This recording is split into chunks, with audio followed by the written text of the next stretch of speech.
The Spin-off Podcast Network. This episode is brought to you by Shopify.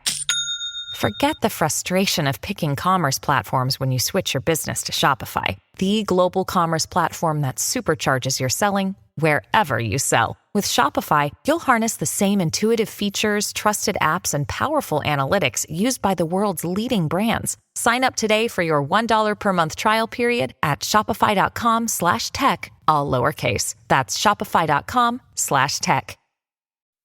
I'm Toby Manhire, and this is Juggernaut, the story of the Fourth Labour government, a podcast in 6 parts. Doesn't give my opponents much time to run up to an election, does it? This nation is at risk. What do you think you're up to now, you perverted little liar? I could smell the uranium on it as you lean towards it. Most radical overhaul in the history of New Zealand's administration. Juggernaut, the story of the Fourth Labour government, made with the support of New Zealand On Air. Listen now on The Spin-off or wherever you get your podcasts.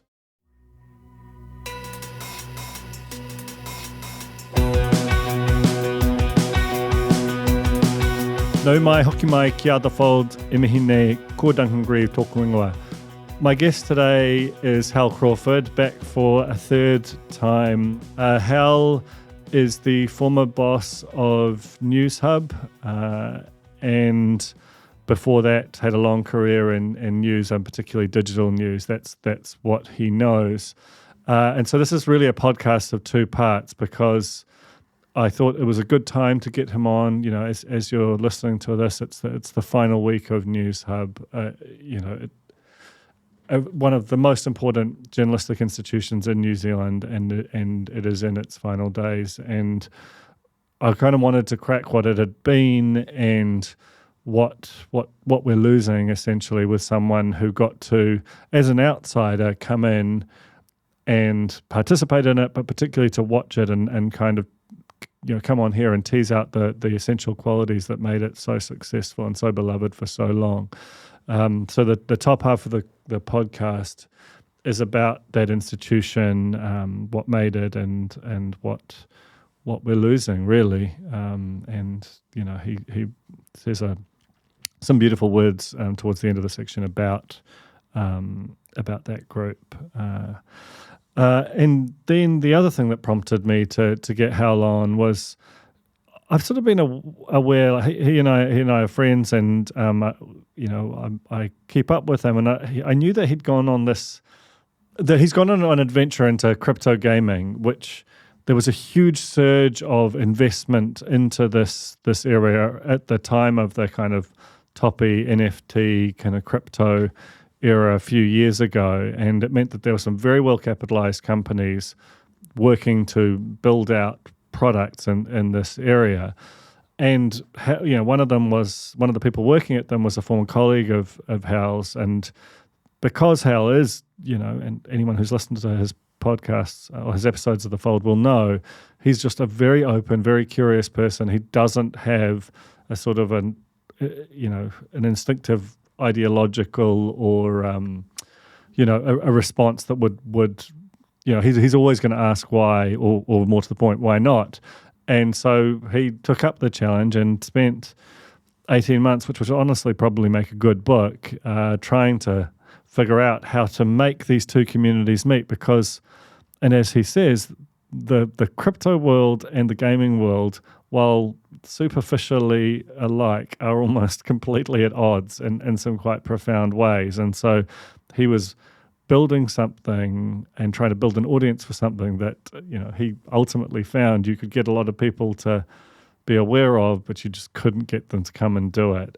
But the process of doing that, and that's what this newsletter was about, was very interesting, very stimulating, very funny at times, and also, I'm sure, extremely frustrating. And so, you know, it's a podcast of 2 halves. The second piece of it is very much about that adventure, but also what it says about the changing nature of the internet, the sort of the closing days, what it feels like, of the open web, sort of squished between the rise of TikTok and short-form vertical video and the rise of AI on the other hand. And that's something I intend to explore over the next few months, but it's a good little first cut at it with my good friend Hal Crawford on The Fold.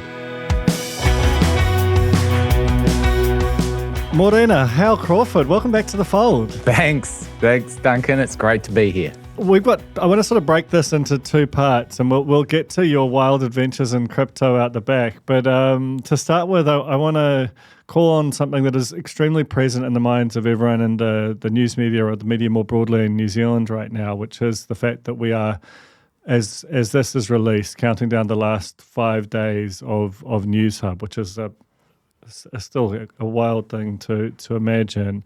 And you've got a very specific kind of experience of that, having been the head of it, in fact, during the period when it became Newshub. I wondered if you could start by telling us what it was like, what you found when you arrived, coming from print media in Australia, the talent, the culture, and what really struck you about that organisation.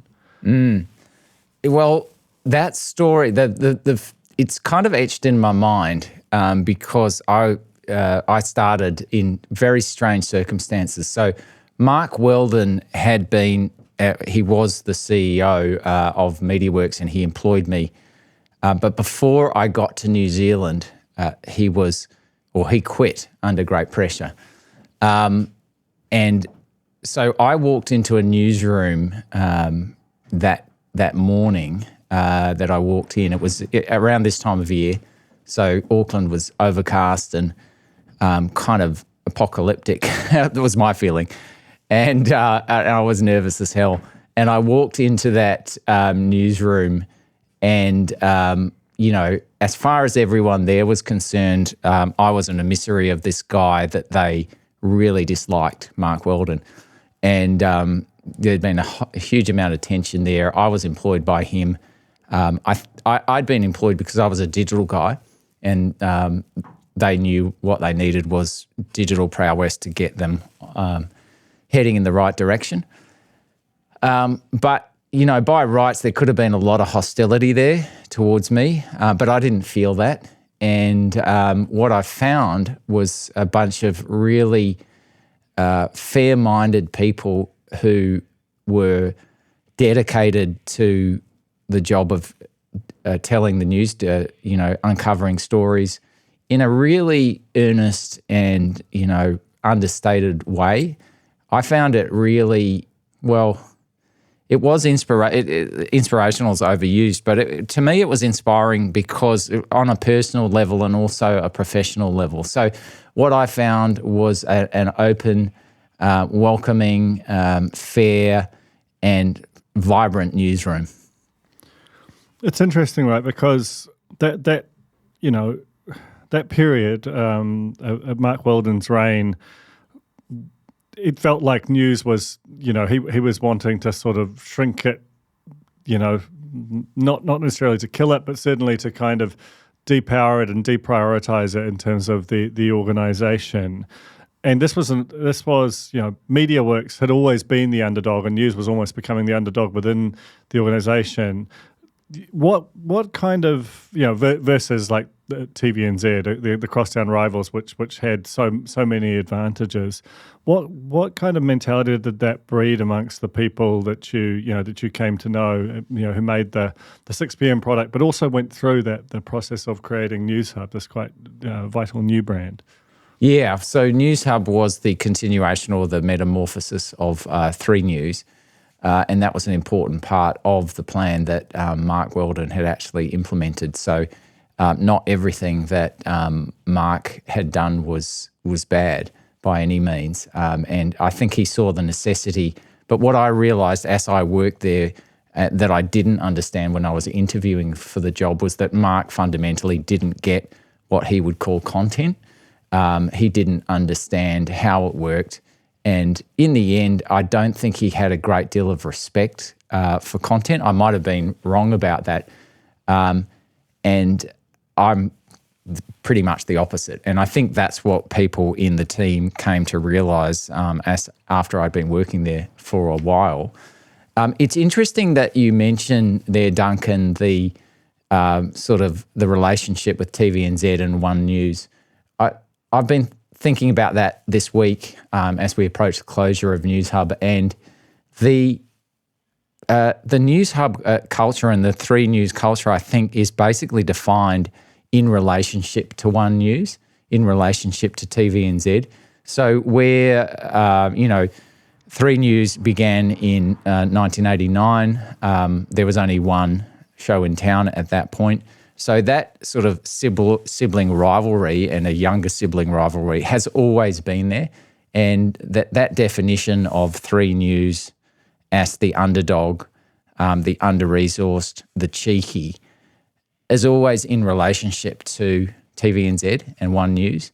And so that's a really sort of important dynamic, I think, in the history of the organisation. Do you think that is where, that cheeky, that sense of having a bit of fun with and kind of trying to really kind of give a sense of a house style within the product itself, did that come out of that rivalry and that sort of sense of you can't just play it straight or do it the TVNZ way. You have to differentiate the product, because that's what, when I think back over the sort of 35 years of 3 News, it's specific talent, that kind of ran through, but it's also the way that talent was sort of encouraged to express itself in a really particular style. Yeah, that's right. And you know as much about it, in fact, more about it than I do in terms of the history, because you were there for that period, whereas I was just a blow-in who understood that culture as a visitor effectively and soaked it up. That sort of, I would characterise it as a sort of the youngest in a family. This is the psychology of the youngest, which is there's nothing to lose, there's everything to gain by being cheeky. There's that feeling of confidence born of being, the upstart, of the underdog, of having nothing to lose, effectively. And I think that is an important part of the psychology. I would also point out, I don't think it happened consciously, really. I don't think there was anyone masterminding this from the sidelines. I think it was a natural outcome of circumstances and personalities. You can't separate this from the people who were there and their natural inclination. People who go into TV news are very, very particular. They're not the same as people who go into print. And, digital is different again. And, of course, we know radio has its own specific kind of culture. People who go into TV news are really, for me, because I'm not a TV person, are a really interesting mix. There is quite a fair, healthy dose of ego there. There's also an element of showmanship that doesn't exist in other news media. So people who love to get in front of a camera and horse around. That's very 3 News. To me, I love it. Like, it's really entertaining. It's not me. I'm not the person who wants to get out in front of a camera and, do a stunt or something. But I love that, and the audience loves that and warms to that. Yeah, because there was a connective tissue too, when you think about someone like a Paddy Gower and then the 3 comedy slate, that it all sort of made sense as a piece. Those things weren't separate; they were part of the big 3 kind of master brand in a way. Was that sense of them fitting together, and a lot of that seemed to come out of the gallery in a way. Which when I think about the core of 3 News, it is that gallery team, the political editor and the political reporters, and that sort of hard-charging, very dynamic way that they brought you news that could be, and often is by some, in terms of some stories or some outlets, presented in a more austere style. Yes, I think that's you put your finger on it there, and specifically with the political team, which really excelled at Newshub and I believe 3. But, my experiences with Newshub and, the ability, I was in awe of the ability for those guys to cover serious stories in really engaging and, fun ways. And that's been led by those personalities. It's also, when you're in a newsroom, you're always talking about, okay, well, are we getting the mix right? Are we going too heavy on politics? I had a lot of discussions with people, and internal discussions to myself. I was thinking, are we putting too much politics in this bulletin? Are we leading with politics too often? just because people want to cover a story, do you think that you should, whack that in the bulletin, or should you spike it? In the end, Newshub was a pretty politics-heavy bulletin, and that was basically playing to a strength, I think. So the Paddy Gower, Tova O'Brien sort of axis, to me, very, very strong. And I don't see that in Australian media, for example, the environment that I'm now in. I'm not seeing that same level of quality and fun. It's a rare combination. One of the things that's been said, when the news was announced and there was this critique that came, out of our Prime Minister, Christopher Luxon, and the then Broadcasting Minister, Melissa Lee, but was also very widely, I saw a ton of people from technology talking about this on LinkedIn and so on, that the reason that Newshub was being shut down was that it failed to innovate, which is on some level ironic because the whole conception of Newshub as if not a digital-first organisation, as a much more digitally aware organisation, which is one that you helped usher in. That was the whole reason you were brought on. That felt like it was forward-looking. And even I think about the Paul Henry show that was sort of radio and television and digital at the same time.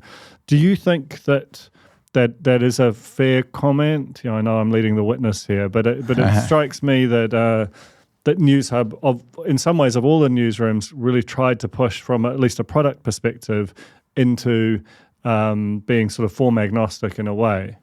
Yes, well, we did, and that was the plan. But you can't, you're trying to lead me into saying, that's not a fair criticism.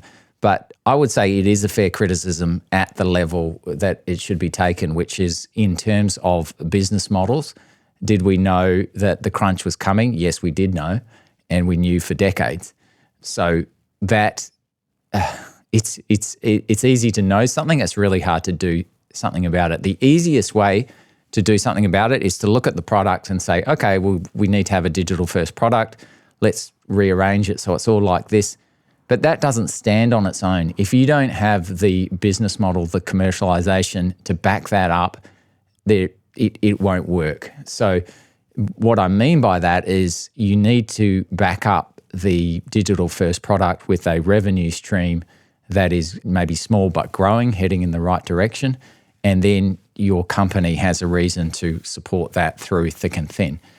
If you don't do that, if you're just doing it in a sort of a nominally digital way, say it's a product and the majority of your revenues are still coming, or 95% of your revenues are still coming from linear TV, then you're nowhere. So it doesn't matter what you've done. So if the criticism, a simple criticism, you didn't do enough, well, that's hard to take from people who don't even know what they're talking about. So I don't accept that. But what I do say is at a very deep business level, i.e. CEO, C-suite level, everyone knew about these changes, the drop in linear TV audience. That's the very same things are happening right now. They're still happening. They're ongoing. It's going to be an issue for TVNZ. It's going to be an issue for 7 and 9 here in Australia. And what are people doing about it? So, the same dynamic exists. Yeah, I mean, they're almost separate and distinct points. And I think, you look at CNN, the biggest kind of video news operation in the world, probably, and the fact that they still don't have a coherent plan there. And, Mark Thompson has been brought into, ex-BBC and New York Times been brought in to figure that out. It's easier to figure out the product side than it is the revenue side when video is the core product, because video is so sort of owned by these other properties. But it's a very fair point you make around the revenue piece not really being nearly so sophisticated in terms of the way it's been thought through as the product. Yeah, I don't know what you think, Duncan, but okay, so one point is there are no insoluble problems. There's always a solution, but sometimes the solution is so unpalatable that, companies simply won't do it. Effectively subsidizing for many years a digital stream that in the future may or may not deliver revenue is difficult. the biggest problem that traditional TV companies have is that the gravy is so much thinner in digital. I mean, it's always going to be better, even if you're just running the business down, to stick with linear. And, but no one is going to say, oh, we're just running the business down, we're waiting until it dies. Effectively, that's what's happening. Yeah, absolutely. And it was, if you were to flip the switch on that, which on some level they've done with the Stuff deal in a way, it invariably involves mass layoffs, huge amounts of pain, and some very famous public figures being super unhappy with you, just as they were, when Weldon first started to kind of kick this program off in earnest in a way with the end of Campbell Live and so on. Can we talk briefly about the Stuff taking over at 6 p.m. and just get a sense of the sort of challenge, opportunity? What's your assessment of that? Yeah, that's an interesting one. So when you think about, okay, will that 6 p.m. product be a success? I think you have to determine what success is there. The minimum viable product there, you get a presenter in a studio reading introductions to international news packages, and that's cheap, right? That's super cheap. You're filling the half hour or the hour, whatever you want to fill, and you're doing it for, just over $1 million a year. So that is a kind of success. What kind of ratings would that get? Well, they would be pretty bad, but not as bad as just running a game show, probably. So the question there is, okay, so if that's your lowest bar, then how much further up do you want to go?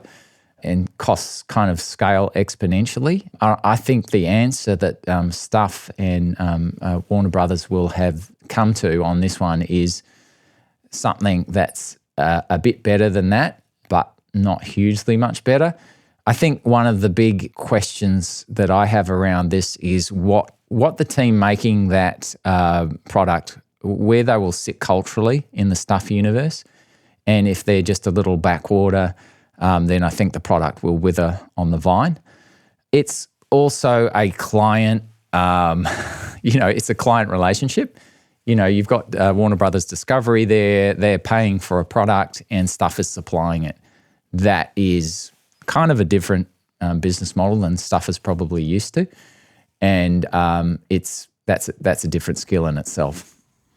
So, because that's a more pessimistic take. Like, I've gone back and forth on this in my own mind, and as I've had conversations around it, because they have hired like quite a number of reasonably senior people out of Newshub on the presenter side and also on the production side.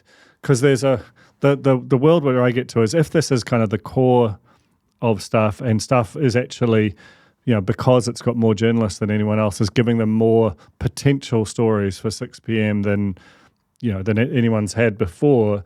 Is there a world where you trade away a bit of kind of presentational style or sort of, just some of that beautiful TV magic that is in a kind of a classic linear product, but you make up for it with more exclusives and more kind of crunchy stories, even if they're not as visually compelling?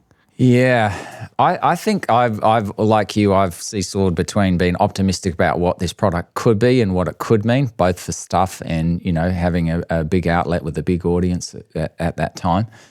And then my feeling about things like, Stuff Circuit and the fact that video is a great way of, pissing money away. It is. Hello, let me hide, $200,000 behind a single link. It is, yes. As a digital guy, I've got a great deal of pent-up anxiety and resentment against video costs. And as a TV guy, I've got a great deal of affection for what 6 p.m. can do and the audience it can reach and the emotional immediacy it can have. So the question is, where will this product lie on that spectrum of, from fear and loathing to the supreme heights of seeing Paddy Gower scream out to Donald Trump and get an answer? That's the kind of shit you don't get in digital. You don't get the immediacy. You don't get the feeling that someone's home, that Paddy Gower is a guy I know, that I like, and who is operating in the same world that we're seeing depicted every day. That's TV. TV is wonderful. So let's just say I don't know what's going to happen. Of course, no one does ever. Let's say the best possible outcome here is that Stuff manages to produce a product where the lights are on, the personalities are developed, value accumulates over time in personality. That's what TV does. It doesn't really happen in digital. Let's say they can keep doing that. That would be absolutely wonderful. It would also be unprecedented. So there's no reason to think that that can't happen. New Zealand leads the way often in many things, I believe, and there is no reason to think that New Zealand couldn't create this product coming out of what is basically a text-based digital newsroom that has the power of TV and all of the benefit of that personality and emotion, but it's coming out of this different environment. So that could happen. That's what I want to happen.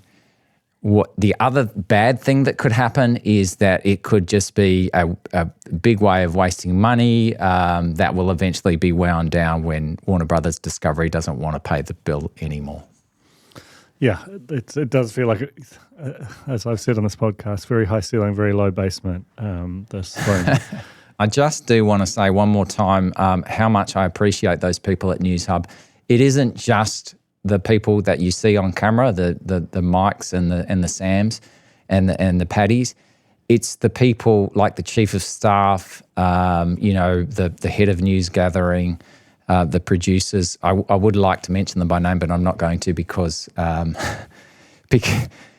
you can't select one person. I do want to mention one person by name, and that is John Hale. John Hale was a producer on Story when I began there, and he and I, when I walked in there and didn't have a mate in that newsroom, engaged in some wonderful conversations about the history of news, and he shared his experience with me. So thank you, John.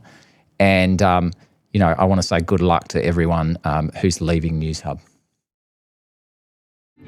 Kia ora, I'm Duncan Greive, founder of The Spin-Off. You can help us keep all of The Spin-Off's award-winning journalism free for everybody by becoming a member today at thespinoff.co.nz/donate. Kia ora, I'm Alex Casey, senior writer at The Spin-Off.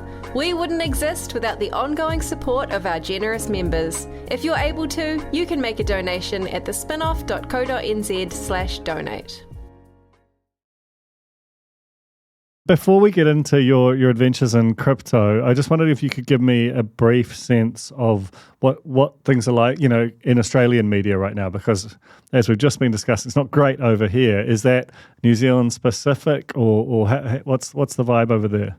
It absolutely isn't New Zealand specific. The vibe is bad. The vibe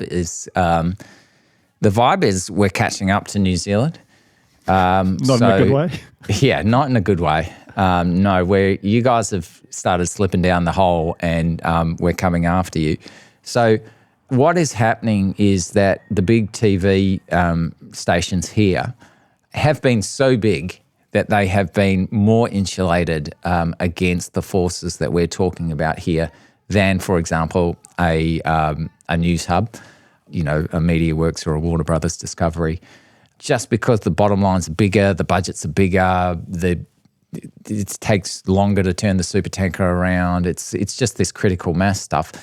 But they're exactly the same forces. And for example, we're seeing, mayhem being let loose at 7 at the moment, where a whole bunch of executives have gone. They're going to lay off lots of people, and they're encountering the reality of declining linear TV audiences.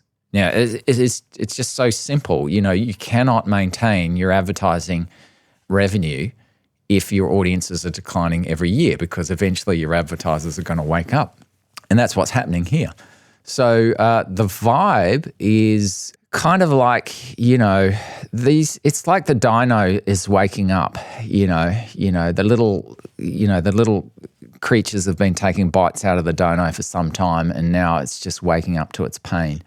And, it is going to be a painful decade in Australian media. And that's without even getting to the sort of the big anvil of Meta leaving news, which is just sort of hanging right there. Let's talk about something else now. The reason we're talking is that you wrote, you'd sort of been a bit dormant, I guess. You've had this Substack that kind of goes through periods of where it's kind of very vital and frequent, and then it just sort of disappeared for a while, and it reawakened this week with a really interesting story about your adventures in crypto gaming, which is like a crazy thing to be saying in a way. Can you just give us a kind of a top line of what you've been up to and what that newsletter was about? Yeah. So, yes, I was certainly dormant from my activities in mainstream media, but I wasn't dormant at all. I'd gone on this strange adventure into crypto world, and being an open-minded, technical sort of person with a great fondness for digital stuff, I wasn't against crypto. So when my friend and former colleague at 9MSN, Richard McLaren, called me up and asked for help in developing an audience in the crypto world, I went for it. Crypto is like, I think I described it in the newsletter as a sea of bullshit. And it is absolutely, it is redolent of BS. It is imbued with BS. And that, for all I know about the financial world, that could be the entire financial world. But in terms of crypto, there's a couple of kickers for me. One is that there is a reality, there is a technical reality behind a lot of the stories that is real, which is basically there's this thing called the blockchain. It is more or less a distributed database. And what that distributed network database allows you to do is, for example, claim ownership of a virtual item and have that verified. Now, for gaming, that has great implications because in the gaming world at the moment, which is massive, there are lots of virtual items, but individual ownership and rights around those virtual items are non-existent. So there is no precedent. If you own a car in the real world, there's all sorts of legal frameworks that back you up that you own it. If you own a spaceship in a virtual world, there is no legal protections for you whatsoever, and the contract that you've implicitly signed with the gaming studio allows that studio to take that away or change its value at any time. That's a bad state of affairs. And as we move into this world where more and more people are putting more and more money into virtual items, the case for blockchain technology is very strong. So that's what sucked me in. And, just to make it clear for anyone who's not believing me and thinking that this is bullshit, people pay real money for virtual items. Yeah, it's interesting, right? Because, I can imagine a lot of people listening to this going, this is all sort of garbage. It should, it's a thing that should not be. And that's an argument they can make. But I think the counter is that, gaming is as big as all other media combined in terms of the scale of it, probably by some degree, some order of magnitude. But even just, if you just narrowed it to virtual items, like, I think about my daughters and the various kind of Roblox games they play and how many Robux they spend on. That's just a tiny part of one gaming ecosystem. And it is just everywhere. Like, it's throughout Fortnite. It's throughout so many different realms. So the idea that this is a trivial problem and the fact that these things can be hacked or, the sort of game, the people who own or architect the games can just kind of dispossess you of things which, whether it's through work or currency that you've gained. It's not a small thing for people who are deeply engaged in it, even if it seems esoteric when you're outside of it. Yeah, there's a real schism here, which is, when I would say to people, look, I'm working in blockchain gaming and I'm doing content about blockchain gaming, it would be complete nonplussed. It would be like, is that crypto? What does that mean? No one understood what I was doing. I found it quite frustrating because I don't think it's that complicated actually, but people have the mental shutters come down. It is blockchain gaming, most people, a lot of people aren't even comfortable with gaming. Correct. Even though the majority of people in the world play games, it's like, okay, well, that's some other world. To me, it's really interesting, Duncan, that gaming, despite being a mainstream activity and being a massive industry, 3 or 4 times larger than Hollywood, is somehow culturally not mainstream. Like it is culturally, no one is, you're not seeing, Fortnite jokes on linear TV yet. Or maybe you are. Maybe I'm not watching enough linear TV. But it's and maybe part of that reason is that it's a very fragmented world. So even though it's massive, if you're into the game Helldivers 2, you know nothing about, Pokemon, say, for example. If you're into Roblox, you're not into first-person shooters. It's like... There isn't a monoculture in the same way. Yeah. So where's the cultural... There is no cultural critical mass here in a sense that we could all get around and laugh at jokes, on 7 days about games. Yeah, so that's strange. I found it frustrating that people didn't understand what I was talking about.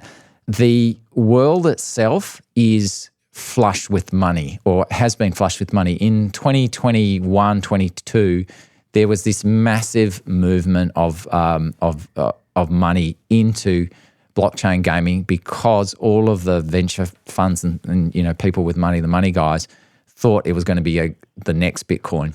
They all thought it was going to make them heaps of money.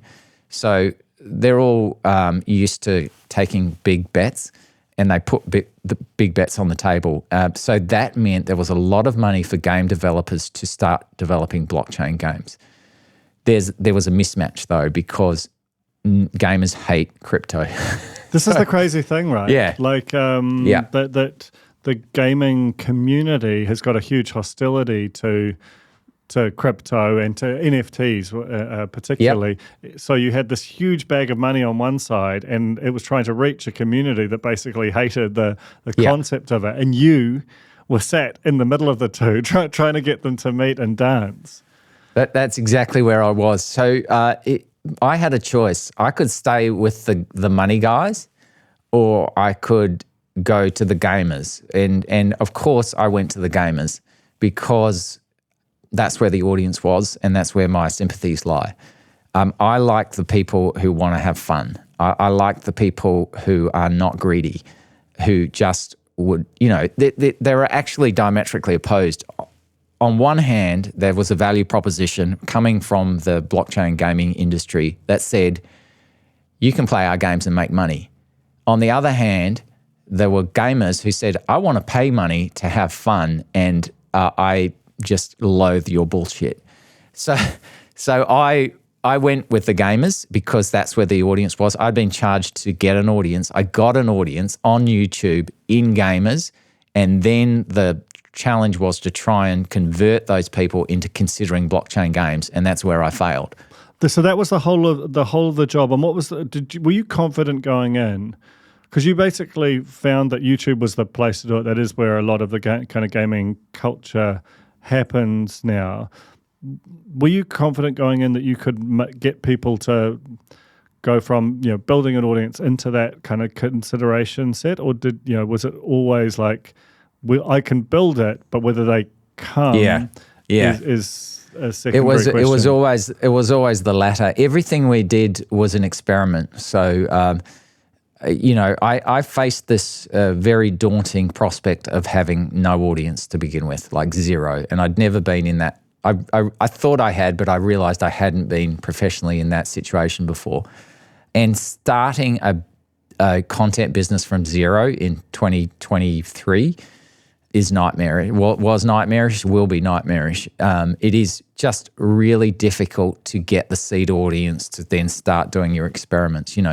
All digital audience, building and engagement basically involves experimentation. But to have effective experimentation, you have to be talking to someone.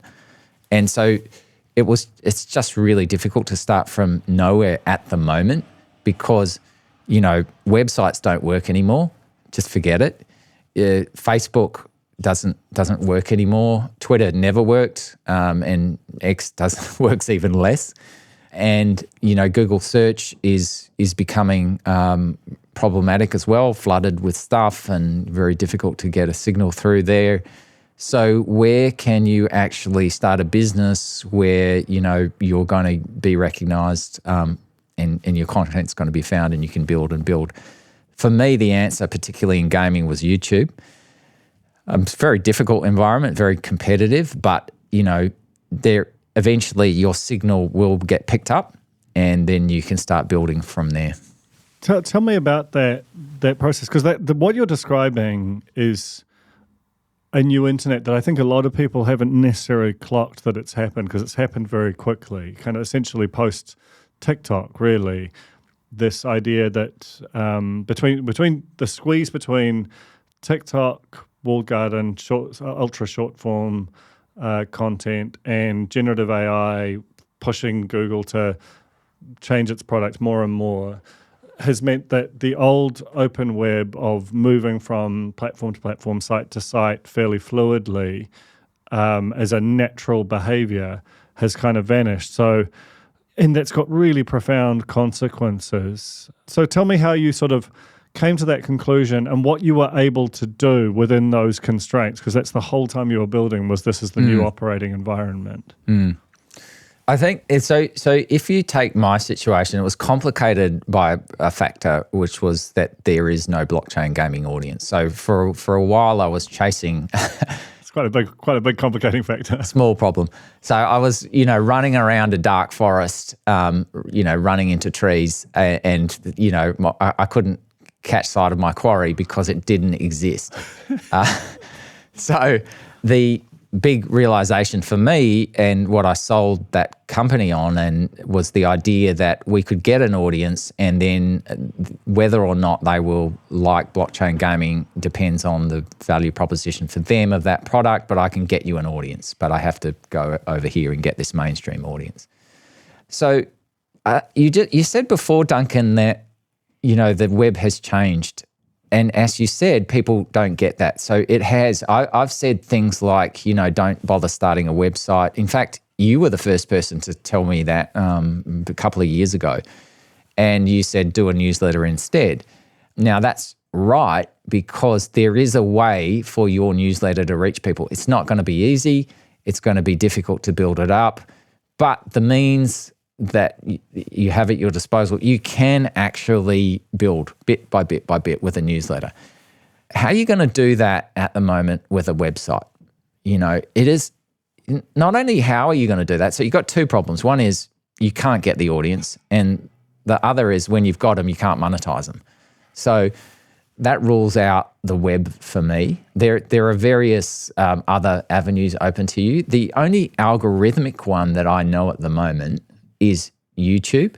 The interesting thing about YouTube is that it's a very dynamic environment. They tweak the algorithm all the time. And for example, they're pushing shorts at the moment. They have been for some time, but they're pushing them more and more and more and more. So if you're making content in YouTube now, you have to be making shorts as well as longs. And the reason you have to do both is that you can't make any money off shorts. True, you actually can make money off shorts in theory, but in practice you can't. You would need to be getting, 50 million views in a month, and I'm literally 50 million views in a month to make any kind of subsistence wage in shorts. So what you use shorts for is as marketing for your long content, where your CPMs, that is the money that you're going to get per 1,000 views, is higher. Just to give you an indication, and because hopefully we have some real nerds who are listening to this, the average CPM on a Google long is $2.50. Now that sounds good. I mean, do you want to just explain what a CPM is for anyone who doesn't? Yeah. It's the money, the revenue that I'm going to get in this case from 1,000 views of my video. That sounds good, but it's $2. Okay, it sounds great. It only sounds good if you've been locked in the basement like I have for some time. So It sounds okay because you're thinking, oh, $2.50 CPM for a single ad. That's okay. It's not a single ad. It's all the revenue that is generated on the back of that video, including multiple ads. You know, your video might be 15 minutes long. You might, on average, display 3 ads. Anyway, that's your average CPM, and it can vary. It depends on who your audience is. Say it's $2.50. Your CPM on a short is something absolutely obscene. It's like, it's not even 2.5 cents. It's like 0.25 cents or 0.025 cents. I can't remember. You know, you are talking fractions CPMs on those things. So you can forget about living off shorts, even though the algorithm is telling you to do shorts and rewarding you for doing shorts. Shorts are marketing for your longs. Your longs, you then try and develop that. So this is a very tough environment. The kinds of institutional things that you would put around a normal media product, like editors, producers, presenters, that doesn't work in that environment. You can't finance that. So you're having a very small team. You might have one content creator and one producer if they're very successful. So that's what it looks like in YouTube land. So just to kind of tie a bow on that, what did the operation look like, and what you know, how did you find success, at least in terms of building audience? Because I assumed that the business's aim was ultimately to get people to play crypto games, not to make $2.50 CPM on gaming videos. So you know, it's weird now that you're talking about you want to make YouTube shorts so that people might watch YouTube longs, and then after they watch YouTube longs, they might try a whole new kind of mental model for engaging with gaming. Yeah. It's a long bow. Suddenly, Duncan, one day you wake up and you just go, "What the hell? How did I get here?" Yes. It is that kind of rabbit hole. It is because you're right. It's like, hang on a second, I could go make coffees. I don't have to fucking excuse me. I don't have to slave away here on this digital feudal spot that I'm on. I could go do something else, you know, and that's increasingly that's what people are going to think. But so that business that employed me, what it looked like was I had a team. Like I had video editors. I even at the beginning I had animators. I had game experts, and that allowed us to produce quality content that eventually found a way to cut through, and we reached an audience of over 1 million people in a month. But that's because it wasn't financing itself. That's because it was financed by crypto money. The conversion back to blockchain didn't happen. And I don't think, it was a really long shot. It might have worked. I think what we needed was a really successful and great blockchain game being released, and that didn't happen because games take a really long time to develop. So to finish up, that came from your kind of curiosity, your openness. It sounds like it also ended with a kind of a bit of an existential kind of what am I up to here kind of moment. Where do you remain sort of? But once you get into that thing, it's hard to kind of completely let it go. What's next for you? And do you kind of, are there things that you take from that as we move into this new kind of content era that remain kind of present in your mind? Yes, I am very focused and obsessed with gaming. And this, I think it's a deeply important move. And I've got 3 daughters, and when I see them operating and playing, they're playing games. You mentioned Roblox earlier. Strangely, Roblox, which is it's actually a gaming platform on which little games can be played. Roblox is coming back and stretching older. So my 15-year-old daughter plays Roblox again. She plays a game called Dress to Impress, which they've improved the quality of their 3D models. It's incredibly successful. It's incredibly widespread, this kind of behavior. The potential and what people who are interested in media should be getting involved in is gaming. in my opinion, because it's only going to grow and content around gaming is only going to grow. My particular thing is news, and I believe that news around gaming is going to be, stronger and stronger. There are big players in this area already, but if you were asking me for a genre that I thought could work for news, I would say gaming straight away. Medicine and gaming are things that I have huge belief in. I don't have huge belief in general news anymore. I don't think general news works.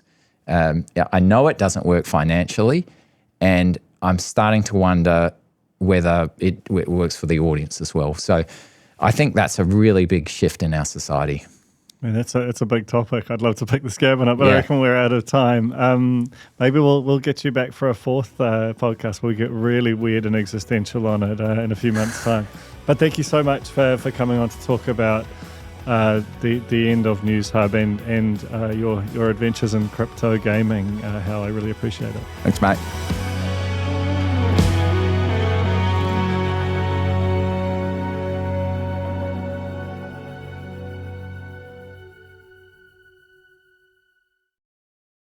This is Climate Adaptation. We are the Pōtiki of the Taiao. And the words of those keeping the home fires burning. It's more than just going along and planting some trees. You got to be able to defend that place to the end of your life. We have the solutions. We just need to come back to the belief in ourselves as rangatira. Join me, Nadine Hura, and Ruia Āpirehama, the Kōpapa Korangi Series 2, Ahi Ka. Brought to you by Te Komato Te Tonga, the Deep South Challenge, out now on the Spin-Off Podcast Network or wherever you get your podcasts.